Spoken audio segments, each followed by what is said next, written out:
Pertama-tama, apa sih sebenarnya sel itu? Sel adalah unit terkecil dari makhluk hidup yang dapat melakukan semua fungsi kehidupan. Jadi bisa dibilang sel adalah blok bangunan kehidupan. Ada dua jenis sel utama, yaitu pertama sel prokariotik, sel yang tidak memiliki inti sel, contohnya adalah bakteri. Kedua, sel eukariotik, sel yang memiliki inti sel, contohnya seperti sel hewan dan sel tumbuhan.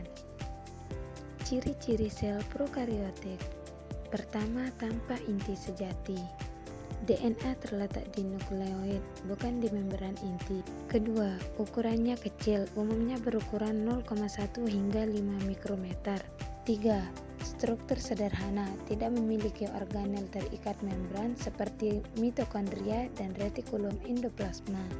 Contoh sel prokariotik termasuk bakteri, seperti archaea yang dapat hidup dalam lingkungan ekstrim. Inti sel atau nukleus adalah organel utama di dalam sel eukariotik yang berfungsi sebagai pusat kendali aktivitas sel. Di dalam inti sel terdapat materi genetik berupa DNA yang mengandung informasi genetik yang diperlukan untuk pertumbuhan, perkembangan, dan reproduksi sel. Berikut adalah beberapa fungsi utama inti sel. Pertama, pengendalian aktivitas sel. Inti sel mengatur semua aktivitas sel, termasuk sintesis protein, pembelahan sel, dan metabolisme. Kedua, penyimpanan informasi genetik.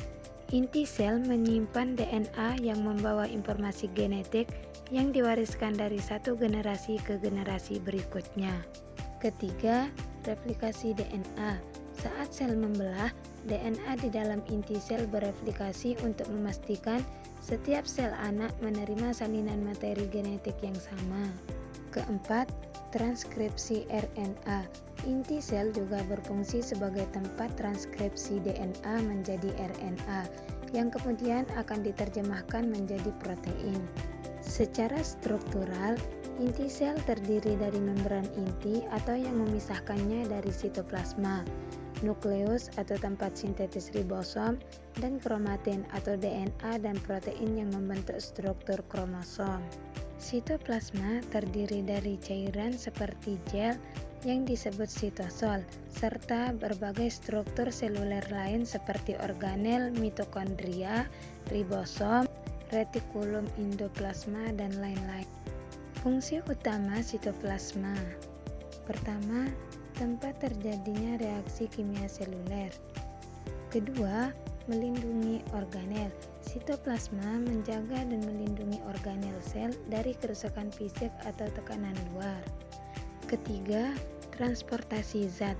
Zat-zat seperti nutrisi, enzim, dan produk metabolisme diangkut melalui sitoplasma untuk mendukung fungsi sel. Keempat, struktur dan bentuk sel. Sitoplasma membantu mempertahankan bentuk sel dan juga mendukung gerakan organel di dalam sel. Sitoplasma berperan penting dalam menjaga fungsi kehidupan sel dengan menyediakan lingkungan di mana berbagai aktivitas biologis dapat berlangsung secara efisien.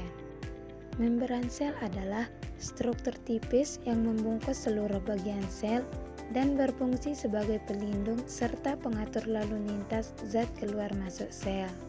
Terdiri dari lapisan ganda fosfolipid dengan protein yang tersebar di antaranya.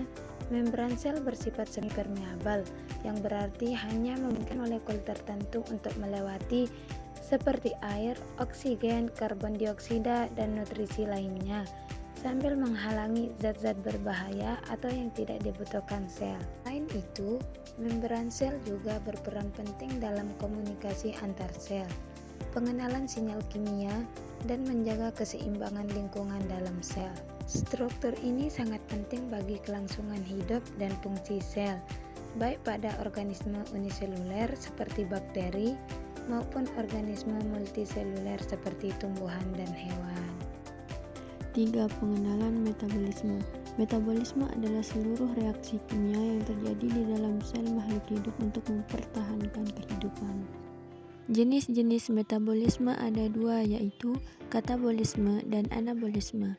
Yang pertama, Katabolisme adalah proses pemecahan molekul kompleks menjadi molekul yang lebih sederhana disertai pelepasan energi. 2. Anabolisme.